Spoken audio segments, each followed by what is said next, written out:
Ronayi Onen, you're welcome. Ronayi works as a teacher in Istanbul, and she is at the completion stage of her PhD in sociology at the Mimar Sinan Fine Arts University in Istanbul. Her PhD is titled Kurdish Language in 2000s, Practices, Policy, and Activism. She had obtained her MA in Cultural Studies at Istanbul Bilgi University. The title of her MA was The Role of Language in Discursive Construction of a Nation, a case study on Kurdish journal Hawar, 1932-1943. Her CV is quite long and extensive. If I read all of it, that might mean that I steal the time of speakers, including herself. But I'll just highlight the main ones. Teacher Training Program in Kurdish Language, Istanbul Kurdish Institute, 2004. Certificate in Kurdish Language in Advanced Degree. Some of the work experience, she worked at Istanbul Bilgi University as a Kurdish instructor between 2009 and 2018. She has been working as a Kurdish instructor at Istanbul Kurdish Institute since 2005. Worked as a volunteer instructor with Kurdish children immigrated to Istanbul from Kurdish regions between 2007 and 2010. Built and worked at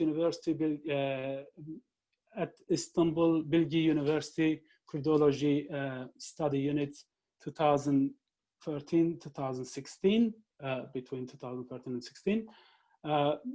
Some of just little sense of her publications. Hinker, many of you, I believe, are familiar with Hinker, a series of three course books to be used in Kurdish language teaching classes. Istanbul Kurdish Institute, it was published under that in 2009, and have been republished 3 times since then. Again, there's a long list. If you don't mind, Ronayi, I will stop here and give you the voice. Otherwise, it might take all the 2 hours of the seminar. Thank you, and the floor is yours now. Hi, everybody. I am Ronayi from Istanbul. I'm going to speak about Kurdish language activism in especially 2000. Before starting my speech, can I share my screen with us? Any attempt or any action to spread the language use and to increase the consciousness of language. And I also mean with language activism, putting any attempt that try to put a pressure on political actors to change their language policies. When we speak about Kurdish language activism in general, it aimed to reverse the language shift which occurred against Kurdish language in favor of Turkish. And this aim of Kurdish language activism included the struggle against both pragmatic and symbolic sovereignty of Turkish. The pragmatic dimension is that it's about utilizing Kurdish to make it capable of being education and official language. And the symbolic dimension of language activism is about making Kurdish language gain its symbolic value, which has been lost for a long time. When we speak about Kurdish language activism, it's a multidimensional activism actually, and it's also multi-actors. I cannot speak about all the actors that are the component of language activism occurred in Baku. So I am going to limit my speech with only some curricular landmarks occurred in 2000. Why 2000? Actually, language activism, Kurdish language activism, dates back to very beginning of 20th century, but because of the time limit, I'm not going to talk about its background, because I believe that it started with those intellectuals who wrote on the periodicals at the very beginning of 20th century, because they were thinking and writing about Kurdish language. But I'm not going to anyway talk about those times. Why I am going to talk about the 2000s, because in 2000s, Kurdish language activism was massified, and it yet an actual movement in 2000s. What happened in 2000s that a language movement, language activism started in Baku?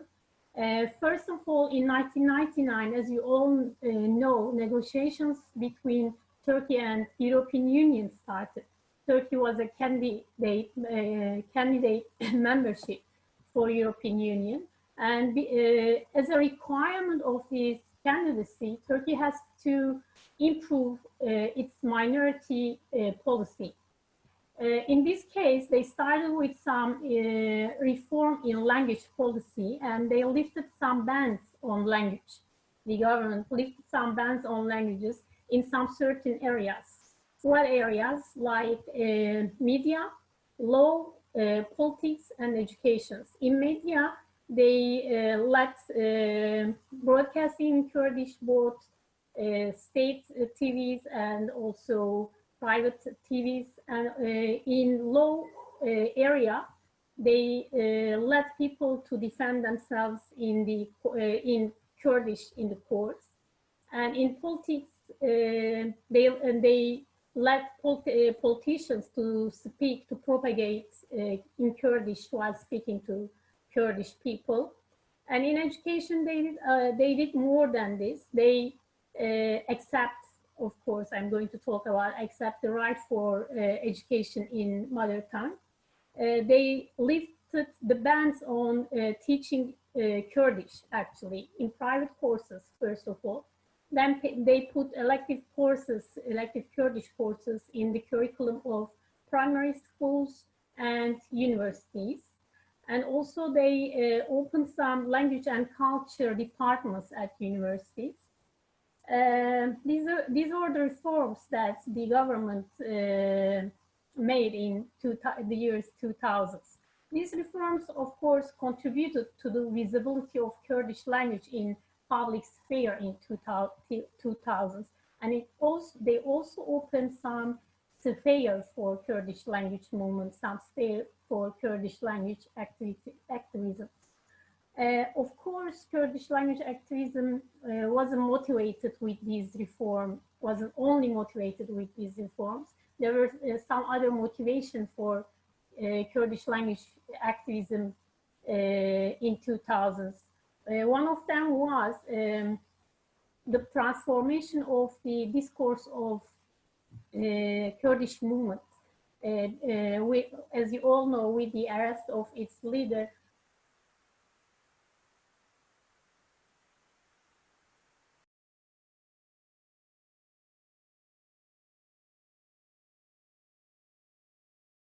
to seek for a solution, to raise your anything with that? Is it okay now? We could not hear you for just a bit, but it's fine now. Okay. It seems. Okay, so there were two things: the reforms that were made by the government and the changing discourse of Kurdish movement. Language activism occurred in 2000s, and the first move of this language activism was petitions from university students. They handed some petitions to the rectors demanding elective courses, elective Kurdish courses, to be put on the curriculum. As you may already know, most of them were persecuted and expelled from the universities, and they also lost their scholarships as well. But after a short time, the government lifted the ban on teaching any language other than Turkish, including Kurdish as well. So after this move, a lot of Kurdish courses were opened in both Kurdish region and also the big cities like Istanbul, Izmir, and Ankara. But interestingly, after a short time in 2005, all the Kurdish courses were closed at the same time, and the responsible people declared that they were closing these courses because no one should learn his or her mother tongue at private courses. And they declared that from now on, they were going to start a language movement demanding cultural and linguistic rights for Kurdish people. And after some discussions about what shall be done, I think they decided to take action and build a Kurdish language and education movement, which name was Tevgera Zamanı Perverdehiya Kurdi, as you already have heard about it.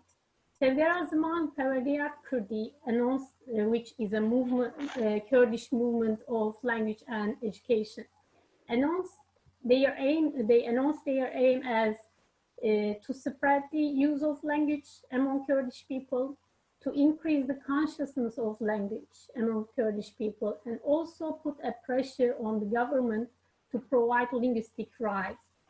In a short time, they started a campaign calling Kurdish people to use Kurdish in their whole life. Especially, they put pressure on Kurdish politicians to use Kurdish, because they were accusing Kurdish politicians helping assimilation policies of the government by speaking Turkish to Kurdish people. And also they were putting pressure on the cultural actors like writers who were writing in Turkish, etc. And then they started in order to spread the use of Kurdish, they started to give Kurdish lessons in many cities from Kurdish region, and as well as Istanbul, Izmir, Ankara, the big cities. By these courses, they reached thousands of people. I was a Kurdish instructor at Istanbul University, and I know that each semester we had 300 or 400 students apply to learn Kurdish. So it's a big number. And what else they did, in order to make Kurdish language visible in public sphere, they did a lot. They used billboards. They organized conferences, seminars, feasts, and festivals. They use festivals as a meeting point for young, especially young Kurdish people, with academics, writers, musicians, artists, etc. And they did some practical things in practice. For example, they put price tags on the greengrocers and the other shopping store, and all these actions aim to make Kurdish language more visible. And they also gave open lectures on the streets and neighborhoods to increase the awareness of Kurdish language as well. But their biggest move, their biggest action was the campaign for education in mother tongue. In 2008, in September, when the school opened, they announced that they were going to start a campaign for education, demanding education in mother tongue. And this campaign included demonstrations in the streets, and again, feasts and festivals, and again, open courses in the streets, and more. It included a boycott of Turkish schools. They wanted parents not to send their children to Turkish schools for a week. And this campaign repeated every year from 2008 until 2014. And in 2014, there was something different. When they announced again the campaign in 2014, they said that Kurdish people are not without alternatives. They were going to build their alternatives by their hands, and they are opening schools which will give education in Kurdish with name free schools. They started in 3 regions like Diyarbakır, Cizre, and Yüksekova. When they opened at the first day of the schools, these schools, the authorities closed down its doors because they said it wasn't, they didn't apply officially to the Ministry of Education. So the next day, the activists opened the doors again, and the next day the government closed, and it continues like that for a while. Then they applied officially, and they got a permanent permission. So what happened next? In 2016, these schools were closed with lots of other institutions related to Tezepe Kurdi. But with these campaigns of demanding education in mother tongue, what did they do? They spread the language use because, and they increased the consciousness of language among Kurdish people. Actually, Kurdish people, it was the first time Kurdish people walked for their linguistic rights, for their language. It was the first time they walked for their language. So it was important, and it also massified the language activism. It spread the language activism at the bottom, I think. And it also made Kurdish language more visible among Kurdish people as well. Another thing, they put the education in mother tongue issue into the Turkey's agenda. I remember in those times, there were some discussion programs on mainstream television channels discussing the possibility of education in Kurdish, and inviting like some Kurdish MPs and the other academics, etc. They were discussing the possibility of education in Kurdish. Then what happened? All the institutions were closed in 2016, and for a while, language activism got silenced. But then in 2019, Kurdish political and cultural actors started to build new networks for Kurdish language activism. One was built by some Kurdish political parties like ÖSP, HDP, PDK, and PSK, named Kurdish Language Platform. They declared their aim as to spread the use of language and called the authorities to provide linguistic rights for Kurdish people. The other was a network built by some civil and political actors from different backgrounds, named Kurdish Language and Cultural Network. They again declared their aim as to spread the use of Kurdish language and put a pressure on the authorities to take action about Kurdish people's linguistic rights. It's early to make any comment about these two platforms. We'll see what they will do in the future. Tezepe Kurdi was a civil movement backed, of course, by Kurdish movement. And for a time, it was the main actor in the field of Kurdish language activism. And I think they contributed a lot to the field, but they weren't only the actors contributed to the language activism in Bakur. There were lots of cultural and political actors as well, like publishing houses, writers, musicians, working both individually and collectively. They contributed a lot to the language activism. Institutions like Beşikçi Foundation and Kurd-Akad, and also all the departments of Kurdish language and culture at universities contributed to the field a lot. And there are also some civil actors who work individually in small groups as language activists, whom I want to mention about in a short time. How much time I have? I don't know. I don't. Okay. Okay, what are these civil actors in Kurdish language activism field? For example, there are some reading clubs which gathers in some certain cafes in big cities or the towns in Kurdish region. They come together and speak Kurdish and try to spread the use of Kurdish.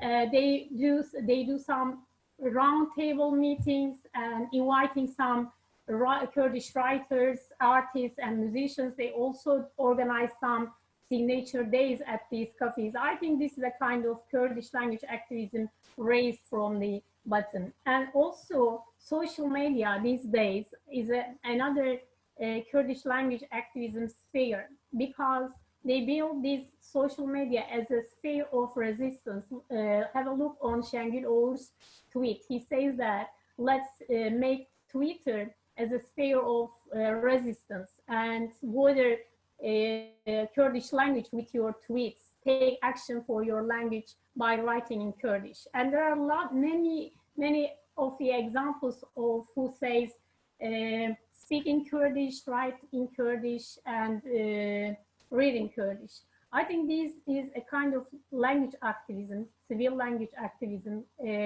coming from the bottom as well. And what's the situation now? The situation is that there is still abuse of language rights by the government, because Kurds are still deprived of their linguistic rights as a collective being, especially in the education in mother tongue rights. And the Kurdish language isn't recognized constitutionally, as you all know, and doesn't have any official status still. So we can say Kurdish language is still in danger of that, and the assimilation policy are still going on, while there is also resistance to save the language. There is also resistance to save the language. We'll see what will happen, but the results from the field works is not so, let's say, is not so good, because when we look at some researches from the fields, we see that the assimilation policy is on the work, and there is language laws between the generations that shows that for example, young parents do not transform the language, do not transmit the language to their children. And just a short one, and I'm going to finish it. For example, a fieldwork from Rawest Research Center shows that they made a fieldwork with, I think, 1,547 people who define themselves as Kurds, both in two dialects, Kurmanj and Kurmanj. So 48% of them speak to their parents in Kurdish. These, by the way, these are the middle-aged parents who have got children aged between 3 and 13. The 48% of them say that they speak Kurdish with their parents, while only 13% of them say they speak to their children in Kurdish. So this is a very big gap. It means that language loss is on the work in Baku. This is the situation. Let's finish without making Mithat angry with me. If you have any questions, I can make it more clear then.